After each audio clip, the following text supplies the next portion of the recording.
ప్రభు నామమున మీ అందరికి వందనాలు.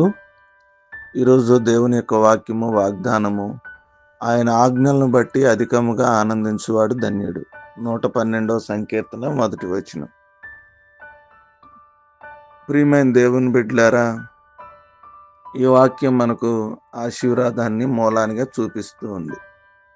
దేవునికి భయపడడం అంటే ఆయనను గౌరవించి ఆయన చిత్త ప్రకారం మనం నడుచుకోవడమే.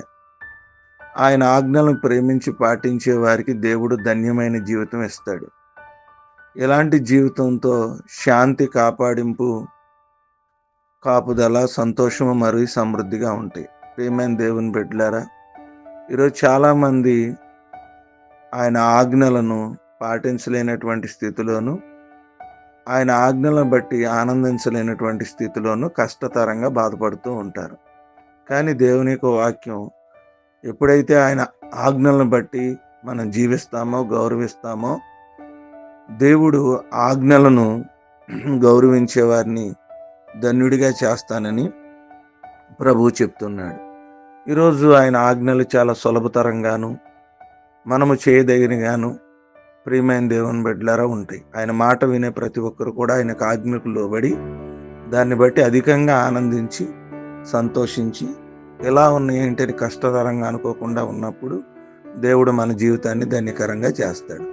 దేవుణ్ణి భయపడే ప్రతి ఒక్కరూ ఆయన ఆజ్ఞకు లోబడి జీవిస్తారు. ఈ కొద్ది మాటలు దేవుడు మన వెనుకల్లో ఫలించి ఆశీర్వదించును గాక. ఆమేన్. తలలు వంచుకుందాం, కళ్ళు మూసుకుందాం. మహాపరిశుద్ధుడు, జీవము గల దేవా, మీకు స్తోత్రాలు. మీ ఘనమైన నామానికి వందనాలు. రాత్రంతా కాచి మరొక శ్రేష్టమైన దినాన్ని మా జీవితంలో మీరు ఇచ్చారు. అందుని బట్టి మీకు వందనాలు.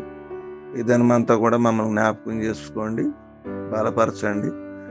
ఉదయాన్నే వాక్యపు వెలుగులోంచి మమ్మల్ని దర్శించి మాతో మాట్లాడినందుకు మీకు స్తోత్రాలు. అయా, మీ ఆజ్ఞలను బట్టి అధికంగా ఆనందించు కృప, ధన్యత మాకు దయచేయమని కోరుకుంటూ ఉన్నాను.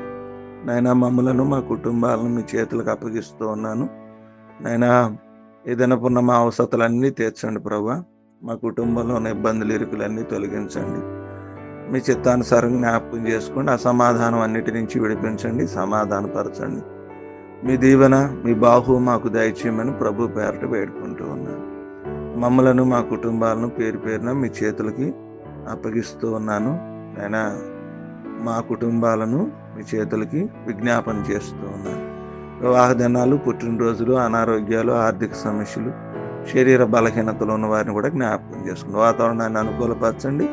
ఈ ఆదివారపు ఆరాధనలో మా అందరి చుట్టూ కంచి కాపుదల నుంచి, వాక్య వెలుగులోంచి దర్శించమని ఈ ప్రార్థన చేస్తున్నాము నడుచున్నాను తండ్రి. ఆమేన్.